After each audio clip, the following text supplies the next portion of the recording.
if every truck has to stop and charge at some point, obviously you've got to have a charger pretty much at every parking spot across the country, and there's already a parking shortage. So if you have to sit and charge for 5 hours, 4 or 5 hours, depending, that parking shortage is only going to look a whole lot worse. And, ATRI kind of gets at that a little bit in this report.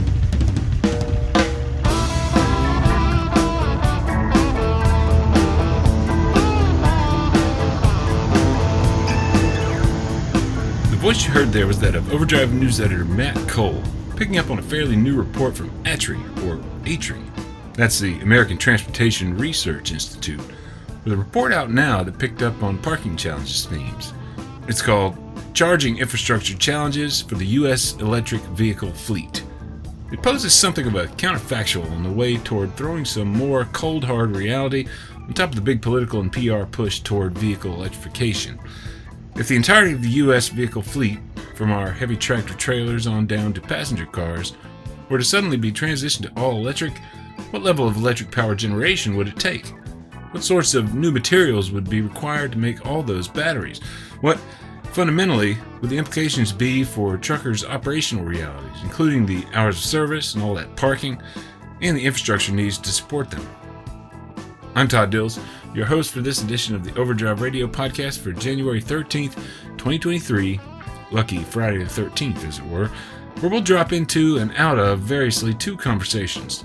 One that Matt Cole had with ATRI Vice President Jeff Short about the three big challenge areas the report digs into, attempting to quantify the needs and to sort of cut through the hype around battery electric vehicles.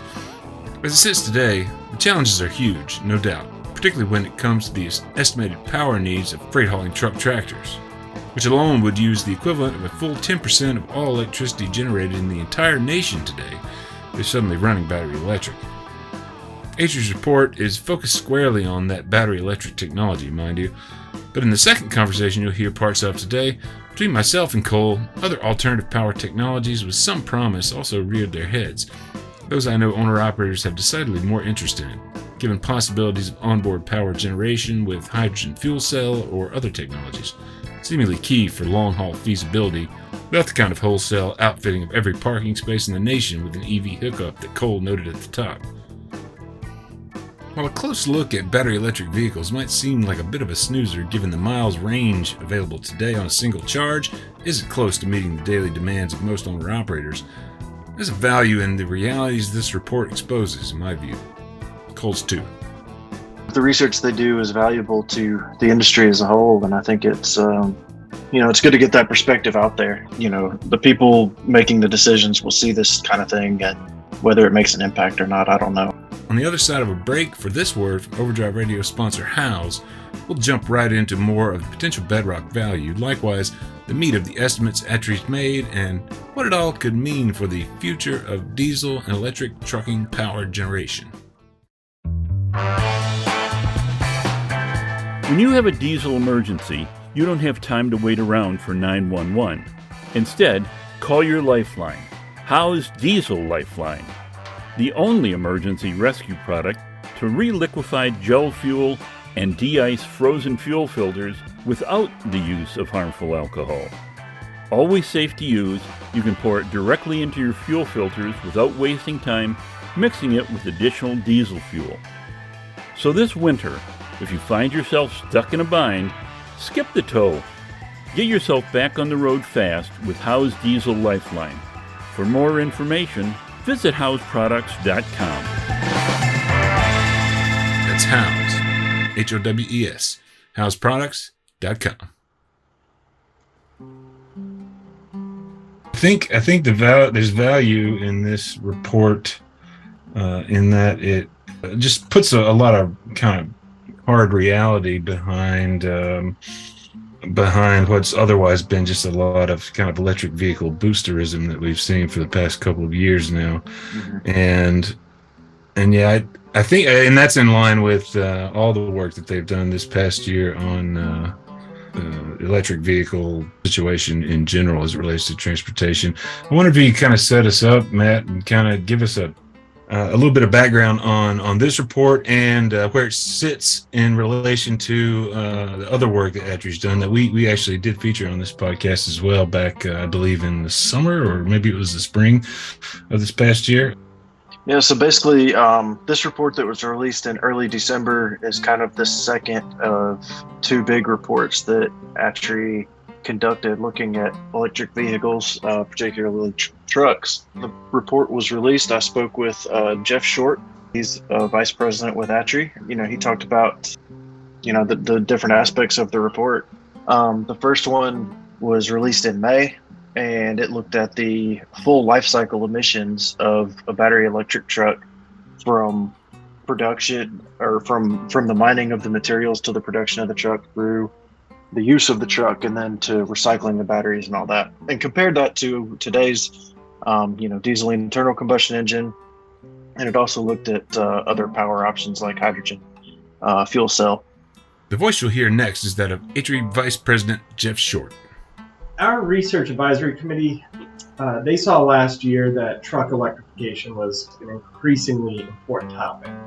Enough so that two EV-related research studies were selected as top priorities. The first study, which came out in May, looked at vehicle CO2 emissions comparing an electric truck with a traditional truck, and found only a 30% decrease in CO2 could be realized across a long-haul vehicle's life cycle. That includes building the battery, that includes, of course, running the vehicle for 1 million miles, and so on and so forth. So it was only a 30% decrease. That was really looking at the truck itself. This report that was released in December looks at the electric infrastructure challenges.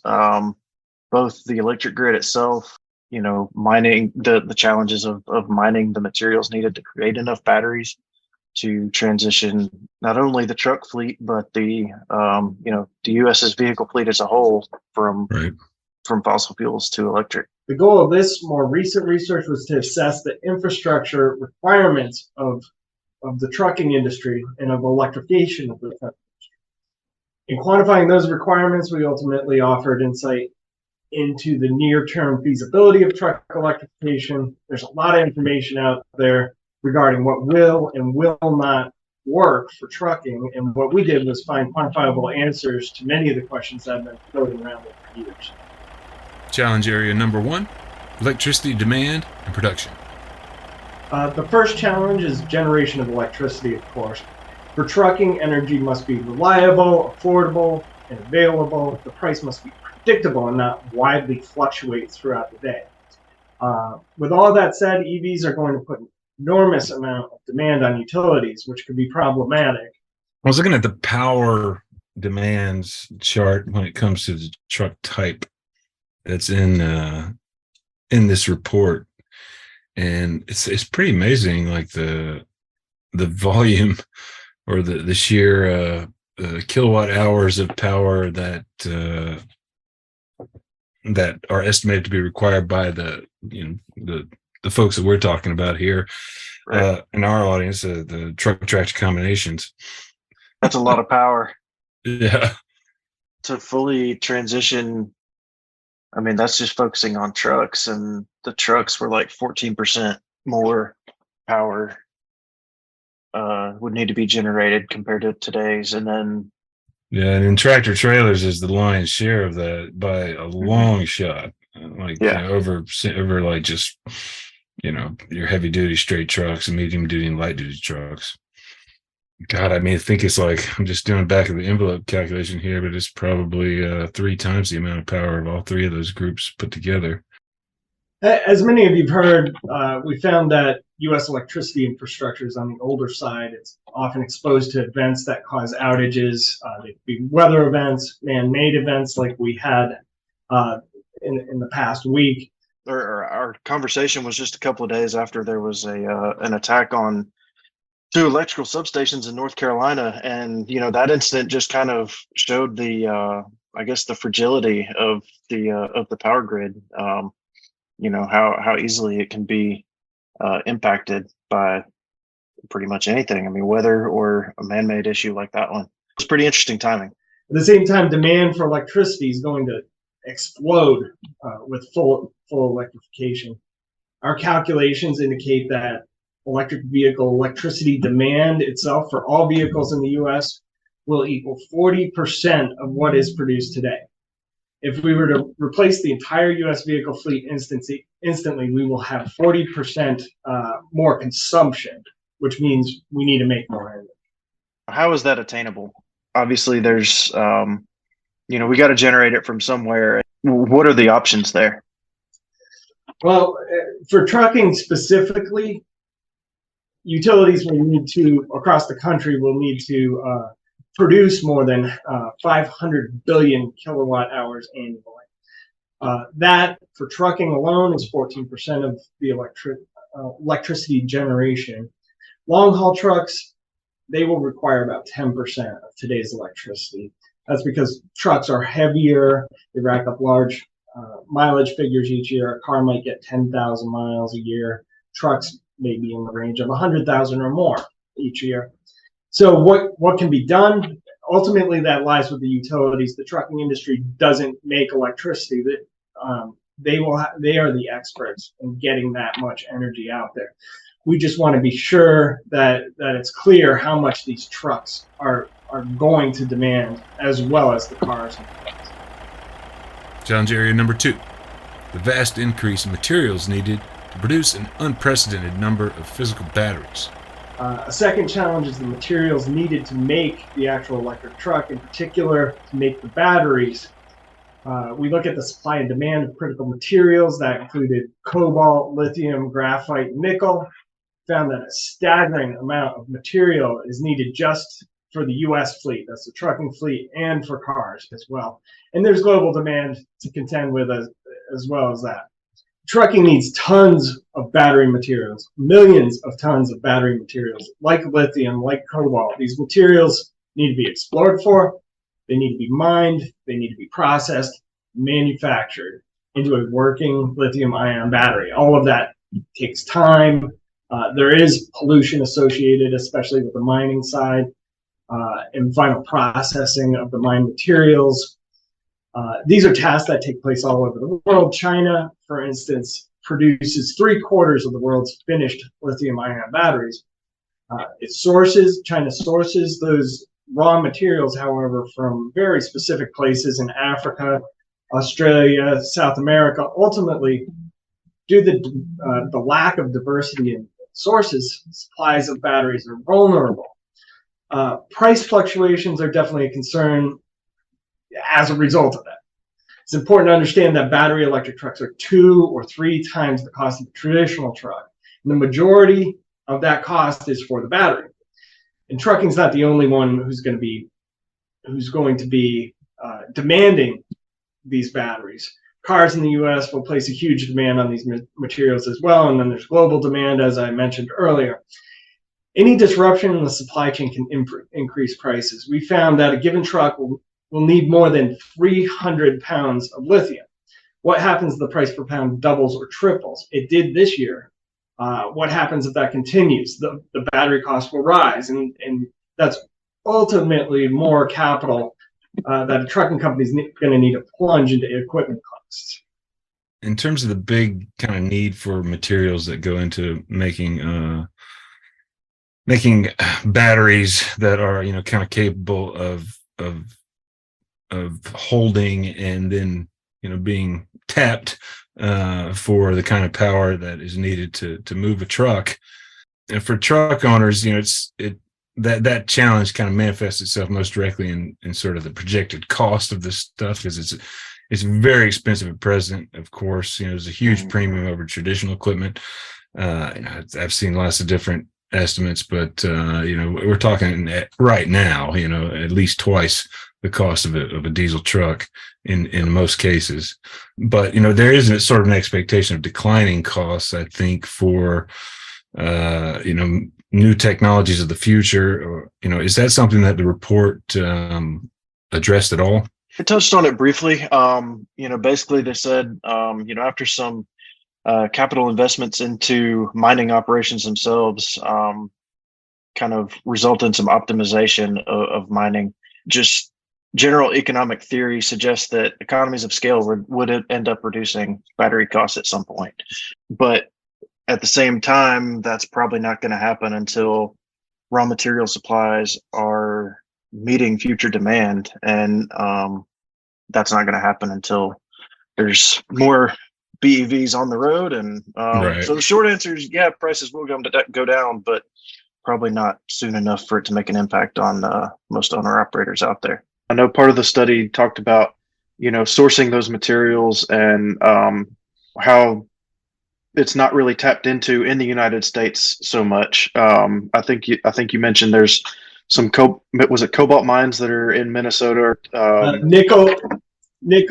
Nickel mines in Minnesota, maybe cobalt. There are some options in the United States for obtaining some of these materials domestically. The ultimate question is, how much do we have? How much are we going to be able to mine ultimately? And beyond that, are there going to be barriers? It may take, because of the regulations in the United States, it may take a little longer. There may be some pushback, perhaps from environmental groups, on large-scale mining operations, because there is a lot of pollution, and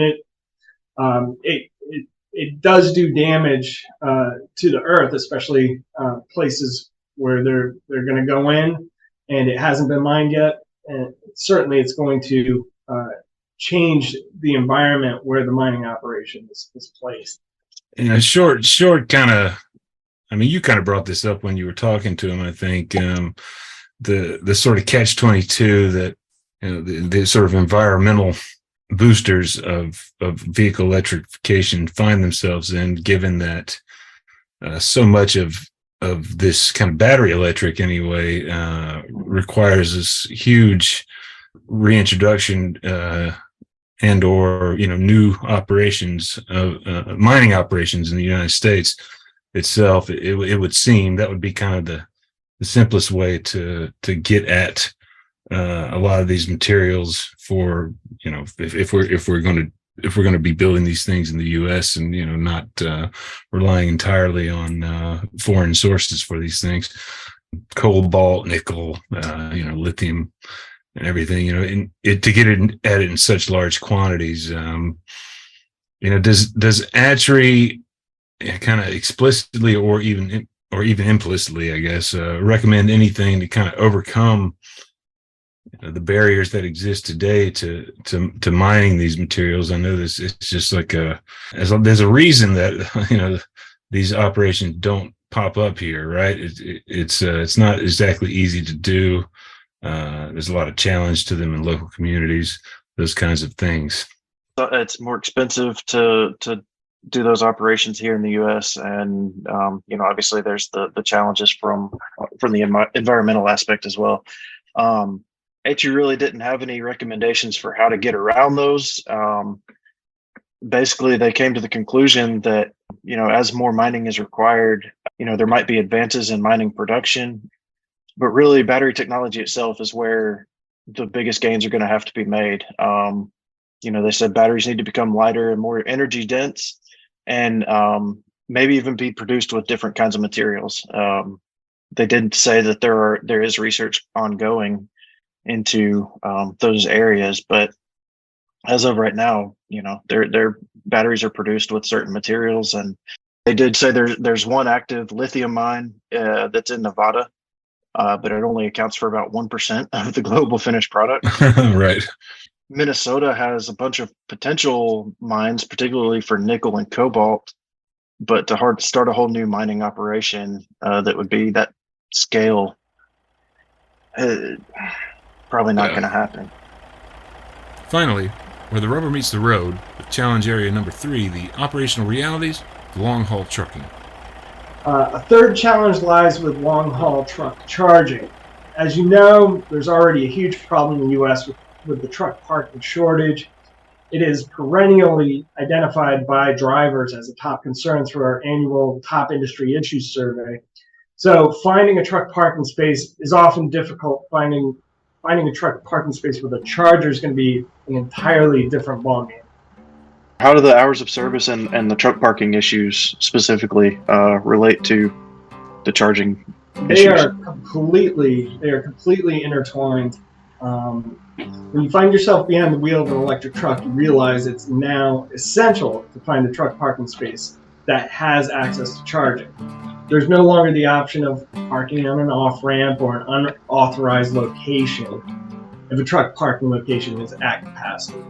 So once the driver finds the space to take his or her hours of service and charge and gain hours of service, they have to stay there. The driver is still going to have to get consecutive rest time. So it may take, let's say it takes 3-4 hours of charging, they're still going to have to stay there for the rest period. So they're not going to be moving the truck so that someone else can access it. This ultimately exacerbates the truck parking crisis. There's no way around it. Based on the research, it's clear that each of the 313,000 truck parking locations in the U.S. will need a charger. The problem is there's currently not enough parking, and putting chargers at all of those locations won't even be enough charging. Ultimately, we will need more parking, and more parking that has electricity access, more than the 313. And not to mention the fact that you cannot have a commercial enterprise charging, for instance, at a public rest area. We mentioned that in the report and go into those details. Currently, you're not allowed to do that. So that's at least 40,000 truck parking spaces that have a regulatory barrier to getting a charger at them. Yeah, so I know in one part of the report you looked at a rural rest area in West Texas, and looking at the truck traffic coming in and out, how long trucks were at those spaces at any given time. Can you kind of talk about what you found there, especially with it being a rural area and not a more high traffic area, like just for staying in Texas, for example, around Houston, which is obviously one of the busier cities in the country. Yeah. So certainly at a rural location like that, truck parking, truck charging at those locations will necessitate new production of electricity, and the electricity will have to move across power lines, transmission lines, distribution lines to places where large quantities of electricity have never gone before, like the case study we looked at. So in the report, we look at a rural truck stop, and based on current parking data, that relatively small truck parking spot, it has about 67 spaces, roughly 30 on each side of this interstate highway. That location would need more than the electricity equivalent of more than 5,000 U.S. households each day, just to power what we found to be 126 trucks each day. That's a lot of power they're going to have to bring out to that location just to charge 126 trucks. 5,000 households worth of power. Bringing that amount of electricity to a remote parking location is certainly an expensive proposition, considering none of the infrastructure is there. Yeah, and obviously, with long haul trucking, not everybody's stopping in a major metro area every night. So that is correct. Well, kind of expanding that out to the entirety of the U.S. Based on your research, how much charging infrastructure, how much electricity capacity does the U.S. need to, to move the trucking fleet to electric? And, based on what you found, is that even feasible? Certainly anything is feasible. If the dollars are there, this certainly could be feasible. But the infrastructure needs are enormous. Again, 40% more electricity will be consumed. Feasibility ultimately comes down to funding, like I said, and technology. Technological advances may be possible. It could decrease the battery material needs, increase efficiency of the vehicle, decrease the weight of the battery. These sort of advances would be very critical, but there's no guarantee that they will happen. Folks are working on them. We all want a better battery for cars and trucks, but it's something that takes time and remains to be seen if it's possible. But technology would alleviate some of the pressures associated with these issues. But ultimately, the industry, my final message here is the industry is not in the driver's seat on many of these challenges. Though there are discussions of phasing out diesel trucks, requiring the purchase of zero-emission trucks, the trucking industry does not produce electricity. We don't produce trucks. We don't produce chargers. We're the end user of these products. And ultimately, utilities, industry suppliers, OEMs, and truck stop operators are going to be the ones who need to provide feasible truck electrification options, a system that works for the industry. So it's a big effort and involves a lot of stakeholders, not just truck. This report was specifically engineered to look at the requirements of battery electric vehicle technology, right? And the talk kind of ended on a point that Short made about truckers being kind of, in a sense, at the mercy of these potential technology advances here, which might reduce material needs and costs, and utilities, truck stop operators, public parking authorities, at the mercy of them making any kind of big advances in electrification. Trucking going fully electric is going to depend on all these other things. It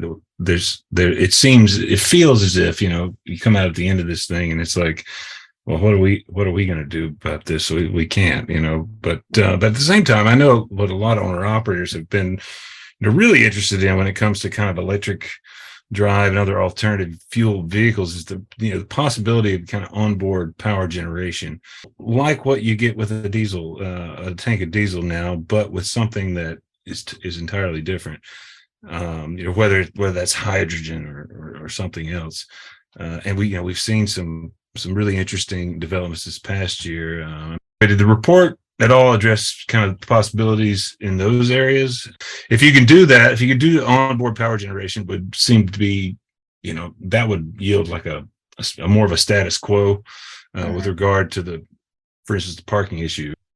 The closest thing this report got to onboard charging was the ATRI went into several different strategies for potentially resolving charging issues. And the closest one to onboard was a embedded roadway charging, where trucks would have a receiver on the undercarriage, and then you'd have to redo pretty much every highway mile out there with with that ability to charge, have charging in the roadways. Right. The first report ATRI did last year, though, did talk about hydrogen fuel cell trucks that harness solar or wind, I believe it was, to power the trucks, and they found that would be the cleanest, cleanest fuel option in the future. Obviously, we're not there yet technology wise, but yeah, this latest report didn't really get into onboard charging too much.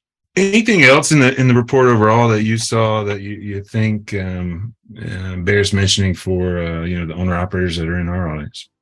The biggest thing to me was just the sheer amount of electricity that would be required, to transition the U.S. fleet to electric. Some states would have to produce as much as 63% more power than they do today, and that's like Jeff said in the interview, anything is feasible if there's enough money behind it, but you have to find that money somewhere.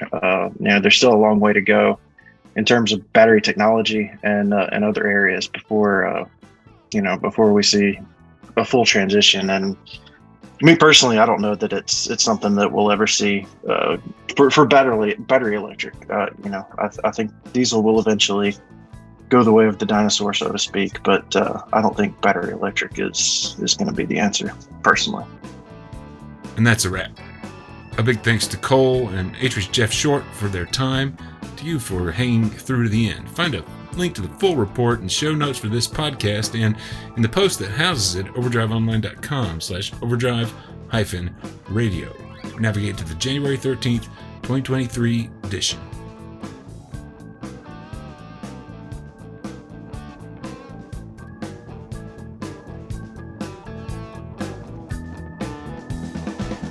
Overdrive Radio is a production of Overdrive, the voice of the American trucker. It's edited and produced by me, Todd Dills, with the acoustic guitar and other support of trucker songwriter and Overdrive contributor Long Haul Paul Marhofer. The theme is Legend of the Snake Man by Marhofer, featuring the guitar work of Travis, the Snake Man himself, Wemmick, Terry Two Socks Richardson on bass, keys by Tishomingo Jim Whitehead, and on drums, Andrew Marshall. The podcast is backed up further by Overdrive's own news editor Matt Cole, featured in today's edition, of course, social media coordinator Holly Young, executive editor Alex Lockie, and video editors Lawson Rudisell and Mr. Andrew Gwynn. Big thanks again to Overdrive Radio sponsor Howes. You can find them at Howes, that's Howes, houseproducts.com. Until next time, keep it pro out there.